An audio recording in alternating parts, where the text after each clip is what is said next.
လောကမှာဘေးရန်ဆိုတာသူ့ဘာသူပေါ်လာတာမဟုတ်ဘူးတဲ့များသောအားဖြင့်ကိုယ်လုံးလို့ရလာတာတန်ကိုတန်ကြီးကတန်ကိုဖြတ်တယ်ဆိုတာလို့ကိုယ်ဖြည့်စည်းနေကြတာဒီကနေ့ခေတ်ကြီးကြည့်လေလောကတဘာဝအလှတွေတောတောင်ရေမြေတွေဘယ်သူဖြတ်လူတွေပဲဖြတ်နေတာတဘာဝတောတောင်တွေပြုံးသွားတဲ့အခါကျတော့ဒုက္ခရောက်တာဘယ်သူတွေရောက်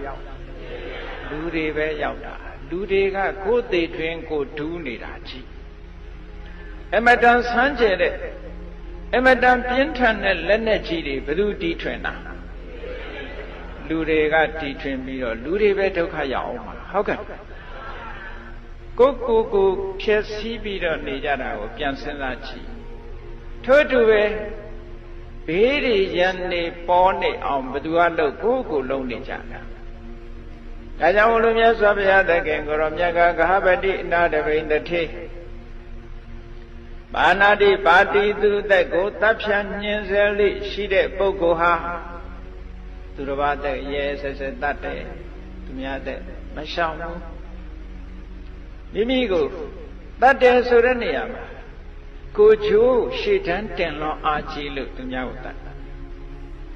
တကယ်တော့တရားတဲ့အလုပ်မဟုတ်မတရားတဲ့အလုပ်လောဟိတပါဏိတဲ့သွေးစွန်းတဲ့လက်ရှိလောကမှာနေစဉ်နဲ့အမျှလူတွေစားဖို့တတ်နေကြတာဘလို့များလဲစဉ်းစားကြည့်နော်အေးဒီလိုဆိုလို့ရှိရင်တလောကလုံးတတ်လို့စားရင်ဒီတတ္တဝါတွေမသေးတော့ဘူးလားလို့ဆိုဒီလိုလဲတွက်လို့မရဘူးလူကအပျော်နေနဲ့လဲတတ်ချင်တတ်တာပဲဟုတ်ကဲ့ဆင်ကြီးတွေစားတာဆင်ကြီးတွေကိုတတ်နေတာအသားစားဖို့တတ်တာလားအစွဲရောင်းကျင်လို့တတ်တာလားကဲဒါဆိုလို့ရှိရင်တတ်လို့စားရုံနဲ့ဆင်တွေကတော့လွတ်အောင်မရှိလွတ်ပါမှာအေးဒီပြင်တတ္တဝါတွေလည်းပဲအမွေးလိုခြင်းလို့အသက်ခံရတာရှိတယ်အရေးလိုခြင်းလို့တတ်ခံရတာရှိတယ်ဒီပိသံမေတုဟိညတေကျက်တစ်တွေအရေးလေးလှလှလေးအင်ကြီးချုံမယ်လက်ပွေးအိတ်ချုံမယ်ဟောအသားတော့စားတာမဟုတ်ဘူးနော်ကြားတွေကျက်တစ်တွေအရေးလေးကလှလို့တတ်ခံ